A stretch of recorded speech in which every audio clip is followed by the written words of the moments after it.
کہ جب بھی آپ ڈی موٹیویٹڈ ہو جائیں تو ہمیشہ قرآن کو اپنا ہتھیار بنائیں، یعنی آپ کی زندگی میں کوئی بھی مشکل آئے قرآن کو ہمیشہ اپنا ہتھیار بنانا۔ یہ وہ جملے ہیں جو ہمیشہ میرے دل و دماغ میں جو ہے گونجتے رہتے ہیں۔ تو در حقیقت قرآن کریم اللہ کے نبی صلی اللہ علیہ وسلم کی زندگی اور اللہ کے نبی صلی اللہ علیہ وسلم کی جو احادیث ہیں، اس سے زیادہ بڑھ کر کوئی اور چیز، کوئی سورس ہو ہی نہیں سکتی جو آپ کو موٹیویشن دے۔ بالکل۔ اور پھر اس کے علاوہ ہمارے اساتذہ کرام اور ہمارے جو علماء کرام ہیں، میں آپ کو پرسنل اپنی کیفیت بتاتا ہوں، ہر انسان کے ساتھ اس میں تجربہ الگ ہو سکتا ہے۔ مجھے جب موٹیویشن کی ضرورت ہوتی تو بعض ہمارے علماء ندوۃ العلماء میں ایسے تھے کہ میں صرف انہیں دیکھنے جاتا تھا، یعنی انہیں دیکھ کر ایک قوت ملتی تھی، انہیں دیکھ کر ایک موٹیویشن ملتی تھی۔ میں باقاعدہ جب بھی ڈاؤن فیل کرتا تھا ندوۃ العلماء میں اور مجھے معلوم چلتا تھا کہ بھئی فلاں شیخ تشریف لا چکے ہیں اپنے آفس میں جاتا تھا اور بس پردہ ہٹاتا یا دروازہ ہلکا سا کھولتا تاکہ وہ ڈسٹرب بھی نہ ہو، میں انہیں دیکھتا تھا۔ اور صرف دیکھنے سے، چونکہ ہمارے علماء کی زندگی جو ہے وہ مطلب غیر معمولی ہوتی ہے اس انداز میں کہ ہم جو دین کا تصور ہمارے پاس ہے اور جو پریکٹیکلی ہمارے علماء حق جس طرح دین کے مطابق زندگی گزار رہے ہیں، آسمان زمین کا فرق ہے۔ ایسی روحانی قوت اللہ انہیں عطا کرتا ہے دین پر چلنے کے نتیجے میں، قال اللہ اور قال الرسول کی صدائیں بلند کرنے کے نتیجے میں، کہ اسے میں تو کم از کم اپنے الفاظ کے ذریعے ایکسپریس نہیں کر سکتا۔ تو صرف ان علماء کے ساتھ رہنا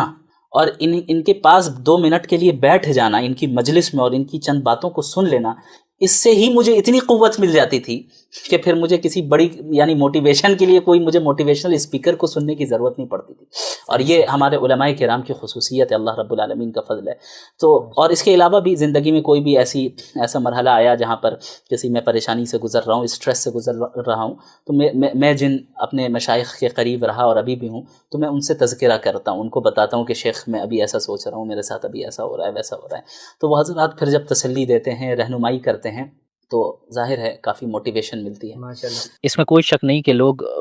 الگ الگ انداز میں سفر کرتے ہیں، اور میں ایسے لوگوں سے بہت امپیتھی رکھتا ہوں پرسنلی، اور کتنے لوگ ایسے ہیں کہ اسی سفرنگ کی وجہ سے وہ ایتھزم کا شکار ہو جاتے ہیں، جی، کہ چونکہ میرے اوپر ظلم ہوا، چونکہ میرے ساتھ غلط ہوا، اس لیے خدا نہیں، اب میں ایتھیسٹ بن گیا۔ تو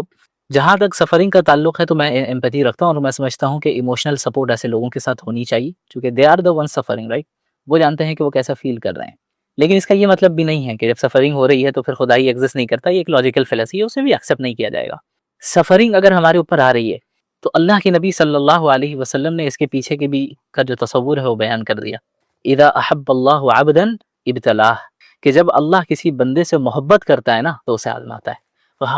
ہماری سفرنگ بھی پرپز لیس نہیں ہے۔ بھائی میری زندگی میں اگر کسی کے اوپر کوئی سفر کر رہا ہے، تکلیف آ رہی ہے، آپ یہ دیکھیں کہ بھائی اللہ کی خصوصی توجہ میرے اوپر ہے۔ اب آپ بتائیں اللہ کا سب سے محبوب بندہ کون ہے؟ جو محمد رسول اللہ صلی اللہ علیہ وسلم، ہم سے زیادہ محبوب کوئی ہو سکتا ہے؟ بالکل نبی صلی اللہ علیہ وسلم نے فرمایا کہ جتنی تکلیف مجھے پہنچائی گئی ہے اتنی تکلیف کسی نبی کو نہیں پہنچائی گی۔ بالکل۔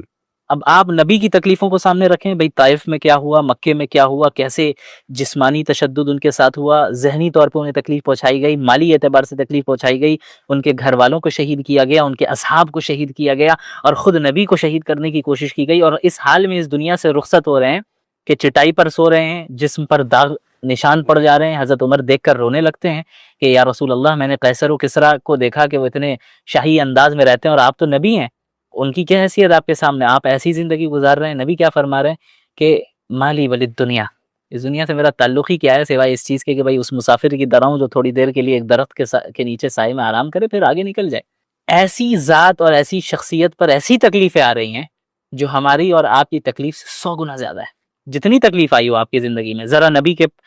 زندگی کو پڑھ کے دیکھ لیں کہ کس کی تکلیف زیادہ ہے۔ میں سب سے کہوں گا جو ہمارے نان مسلم بھائی ہیں اور کسی بھی طریقے سے تکلیف میں مبتلا ہیں، آپ ایک بک لیں، A Short Biography of Prophet Muhammad صلی اللہ علیہ وسلم، مولانا ابو الحسن علی ندوی رحمہ اللہ کی ہے، اور اس کے علاوہ اور بھی بایوگرافی آف پروفٹ محمد کو جس نے صحیح معنی میں ایسے شخص نے لکھا ہے جس نے نیوٹرل چشمہ پہنا ہوا تھا، تو آپ ان کی کتاب پڑھ سکتے ہیں، اور آپ ان کی لائف میں جو پرابلمز آئی ہیں اپنے لائف کے پرابلمز کے ساتھ ذرا کمپیئر کر لیں۔ وہ شخص وہ ہے جو سب سے زیادہ محبوب اور بیلوڈ ہے اللہ کے نزدیک، اس پہ تکلیف آ رہی ہے۔ کیوں آ رہی ہے؟ چونکہ اللہ محبت کرتا ہے، اللہ پسند کرتا ہے۔ اللہ کے نبی نے فرمایا کہ انسان کو کوئی ٹینشن بھی آ جائے نا، ما اصاب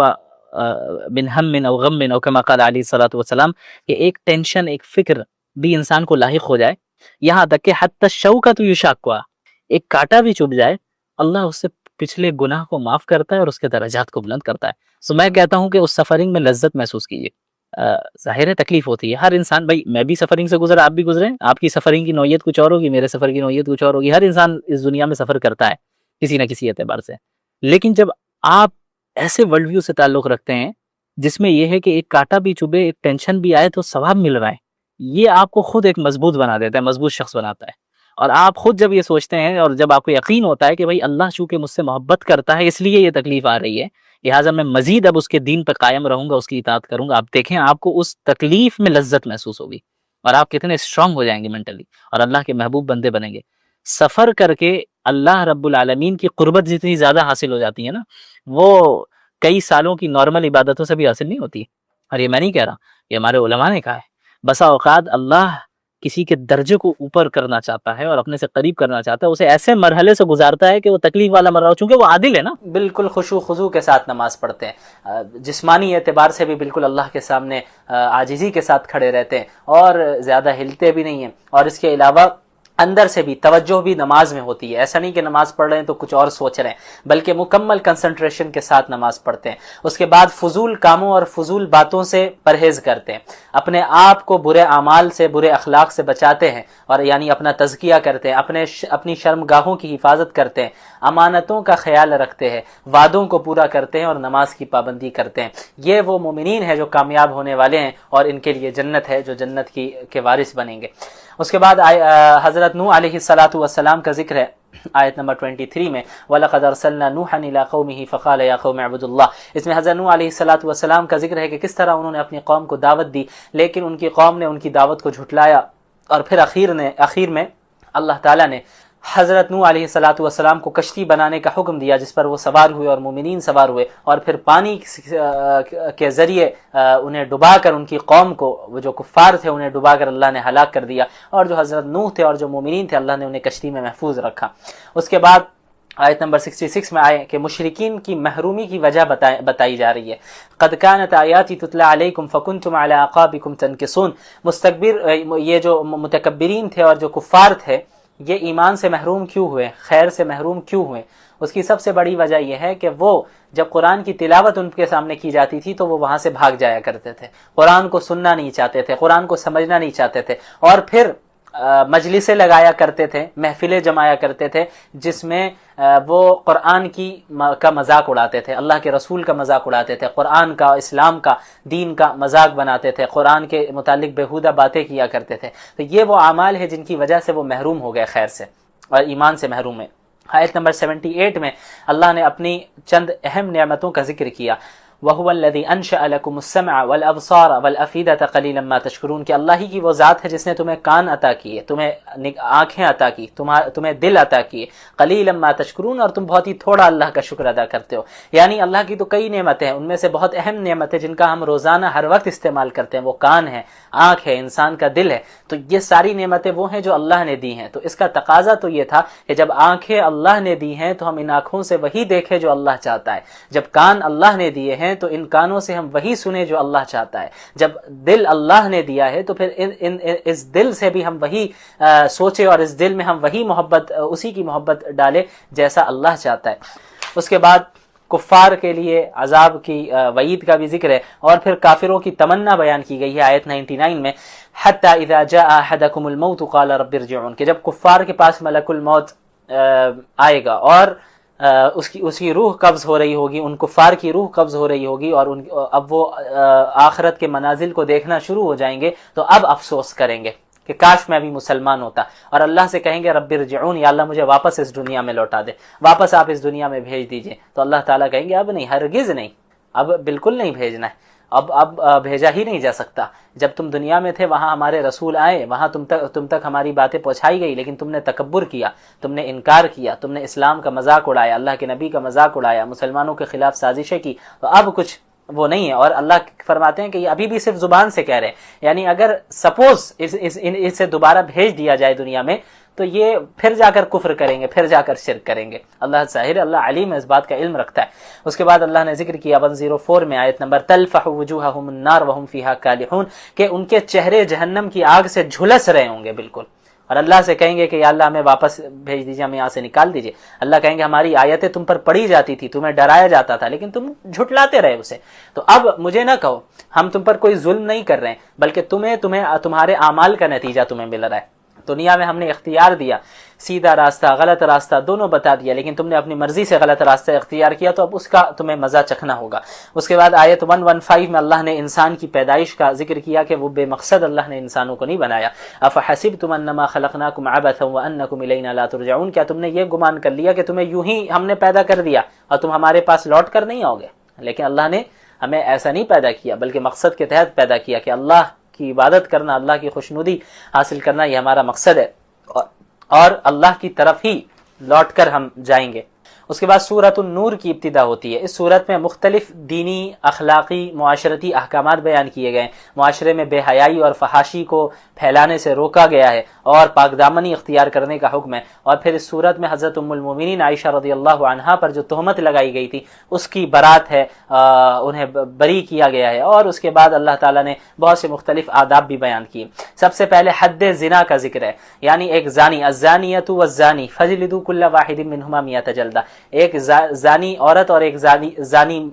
مرد اگر غیر شادی شدہ ہے تو پھر انہیں 100 کوڑے لگائے جائیں گے، یہ ان کی سزا ہوگی، یہ ان کی حد ہے، ان پر نافذ ہوگی۔ اگر اسلامی حکومت ہے تب، یہ حکومت کا کام ہے، کوئی بھی آدمی اٹھ کر یہ نہیں کر سکتا۔ اس کے علاوہ اگر شادی شدہ مرد ہے اور شادی شدہ عورت ہے اور اب زنا کر رہے ہیں تو پھر اس کے لیے سنگسار ہے، اسٹون ٹو ڈیتھ ہے، کیونکہ یہ ایک ایسا بڑا جرم ہے جس سے پورے معاشرے میں بے حیائی پھیلے گی۔ اگر اس جرم پر سختی کے ساتھ پابندی نہیں لگائی جائے تو پھر جو ہے یہ چیز، اس کی برائی جو ہے پھیلتی رہے گی اور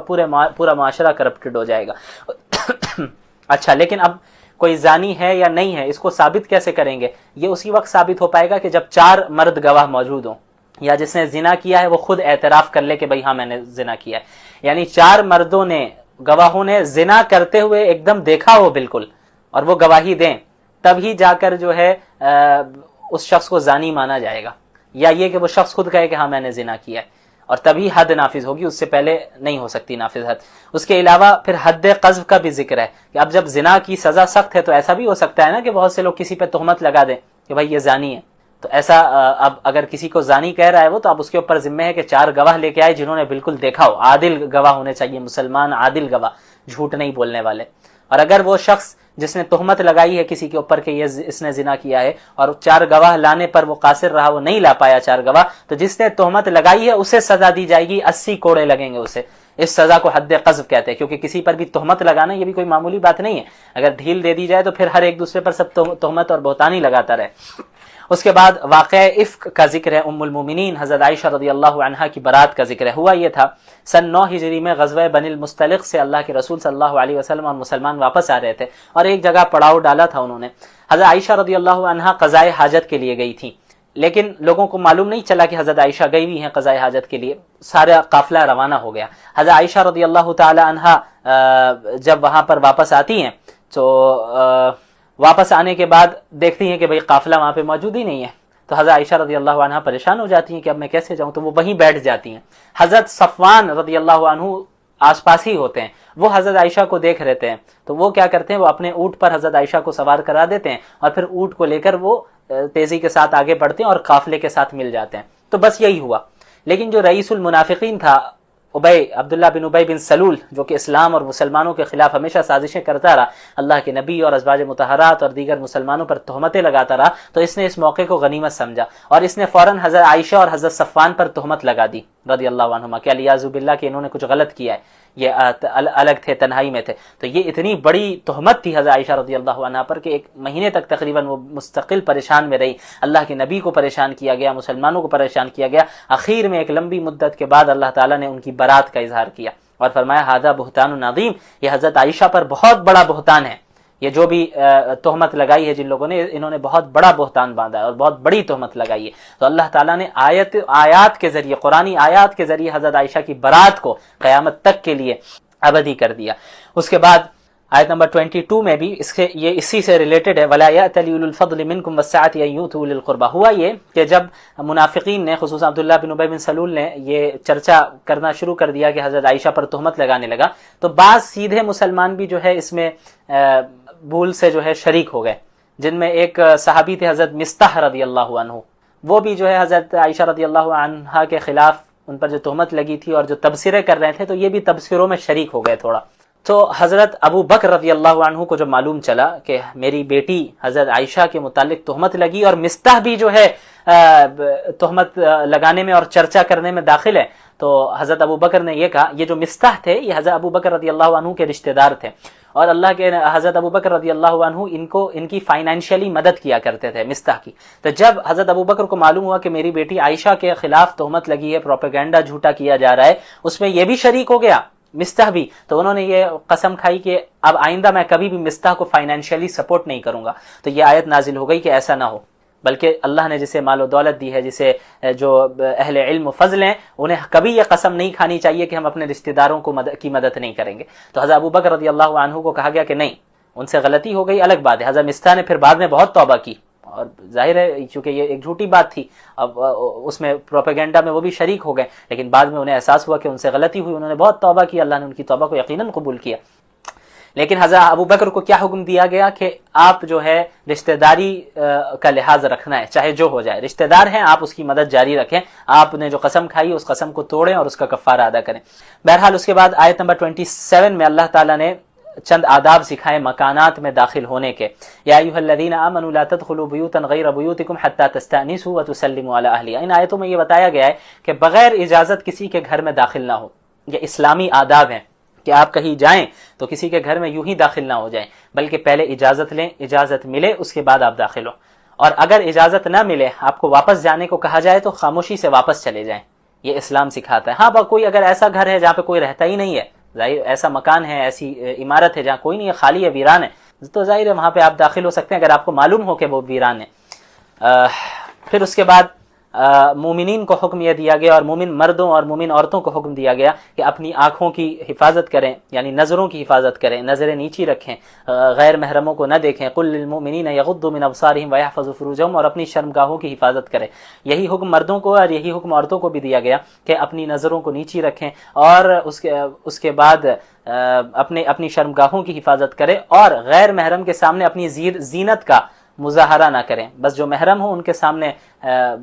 اجازت ہے، اور جو غیر محرم ہو ان کے سامنے بے پردہ رہنے کی اجازت نہیں ہے. اس کے بعد اللہ تعالیٰ نے آیت نمبر 35 میں ذکر کیا اللہ نور السماوات والارض، کہ اللہ تعالیٰ زمین و آسمان کا نور ہے. کیا مطلب زمین و آسمان کا نور ہے؟ اللہ منور ہے، یعنی زمین و آسمان کو اللہ نے روشن کر رکھا ہے.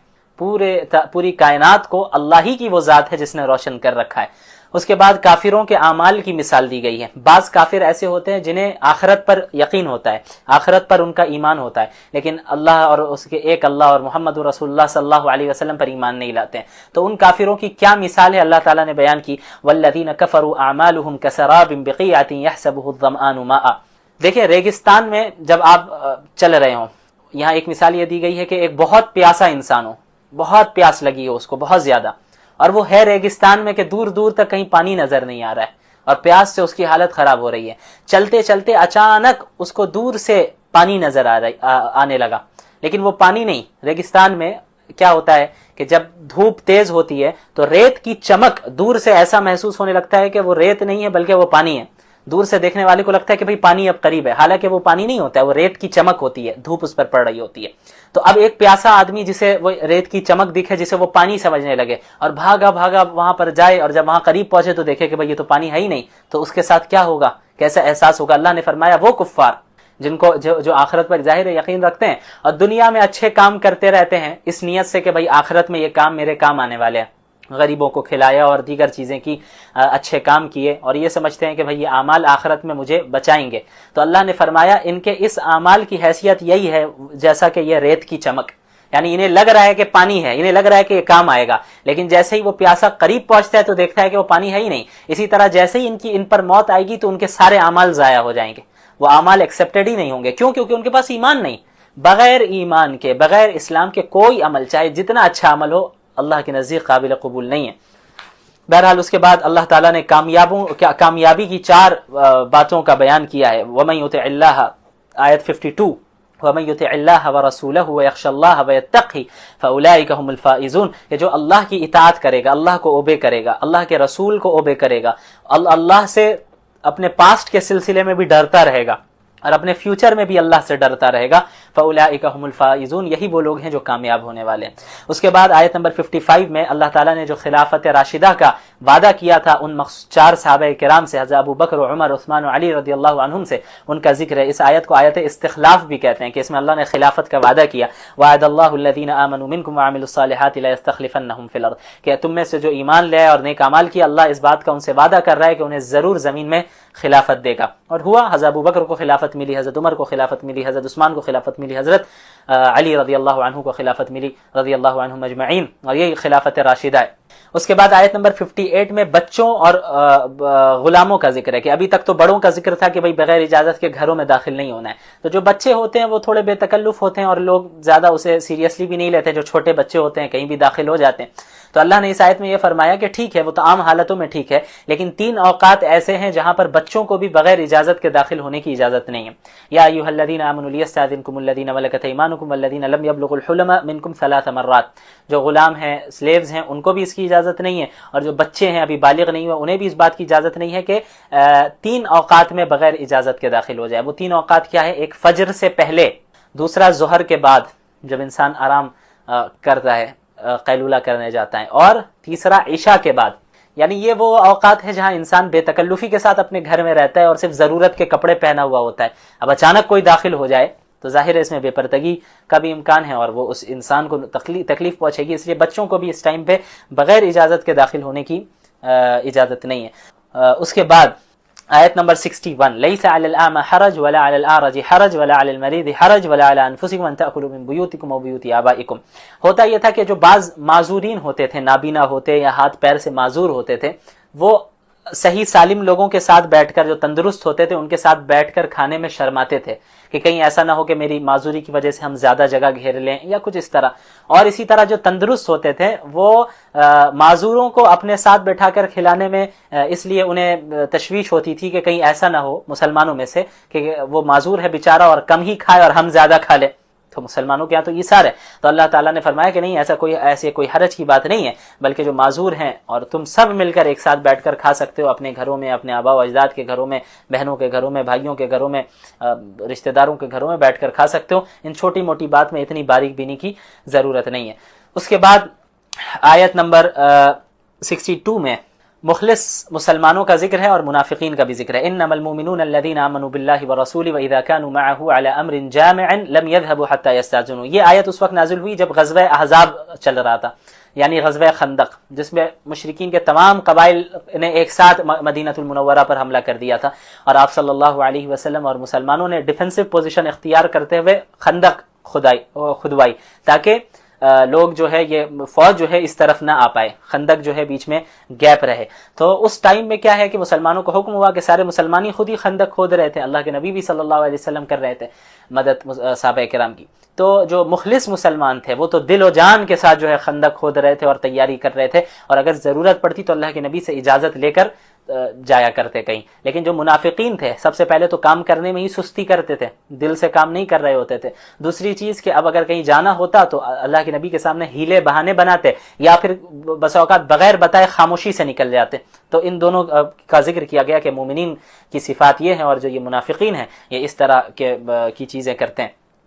اس کے بعد سورۃ الفرقان کی ابتدا ہوتی ہے۔ فرقان کہتے ہیں حق اور باطل کے درمیان فرق کر دینے والی چیز کو۔ اس سورت میں قرآن کریم کو فرقان کہا گیا ہے، تو چونکہ قرآن ایک ایسی کتاب ہے جو حق اور باطل کے درمیان فرق کر دیتی ہے، تو اس وجہ سے اس کو سورہ فرقان کہا گیا۔ اور اس میں اسلام کے بنیادی عقائد کا ذکر ہے، اس کے علاوہ مشرکین کو جو اعتراضات تھے بعض ان کا جواب دیا گیا ہے۔ سب سے پہلا اعتراض جو مشرکین کا تھا آیت نمبر 4 میں دیکھیں، وقال الذين كفروا ان هذا الا افك افتراه واعانه عليه قوم اخرون فقد جاءوا ظلما وزورا، کہ یہ مشرکین کہتے تھے کہ بھئی آپ صلی اللہ علیہ وسلم نے علیاذ باللہ اس قرآن کو اپنی طرف سے بنایا ہے، یہ کوئی کلام نازل نہیں ہوا ان پہ، اپنی طرف سے بنایا ہے، اور بعض دیگر لوگ بھی ان کی مدد کرتے ہیں، یہودیوں سے سن کر پیش کرتے ہیں۔ تو اللہ تعالیٰ نے بتایا یہ تو اب بالکل بہتان اور جھوٹ پر اتر آئے، کھلے جھوٹ پر اتر آئے، یہ یہود تو خود دشمن ہیں ان کے، اور جو ہے یہ کن سے پوچھ کر یہ لائیں گے؟ حالانکہ آپ صلی اللہ علیہ وسلم نے کسی سے تعلیم بھی حاصل نہیں کی، کسی کتاب کو دیکھ کر پڑھنا بھی نہیں جانتے تھے، وہ کسی کتاب ایسا بھی نہیں ہو سکتا کہ کسی کتاب کو پڑھ کر بتا رہے ہوں، اور ایسا فصیح کلام اور اتنا معنی خیز کلام اللہ پہ نازل ہو رہا ہے، یہ کھلی دلیل ہے کہ اللہ کے نبی صلی اللہ علیہ وسلم سچے پکے نبی تھے۔ تو اب جو ہے تکبر اور دشمنی میں یہ لوگ کھلے جھوٹ پر اتر آئے ہیں۔ اس کے بعد ان کا دوسرا اعتراض تھا وقالوا ما لهذا الرسول، آیت نمبر 7 میں دیکھیں، وقالوا ما لهذا الرسول ياكل الطعام ويمشي في الاسواق، کہ بھئی یہ اس رسول کو کیا ہو گیا، اگر یہ رسول ہیں تو پھر کھانا کیوں کھاتے ہیں اور جو ہے بازاروں میں کیوں پھرتے ہیں، راستے میں چلتے ہیں اور جو ہے کھانا کھاتے ہیں، یہ کیسے نبی ہیں؟ لولا انزل الیہ ملک، کوئی فرشتہ ان کے ساتھ آ جاتا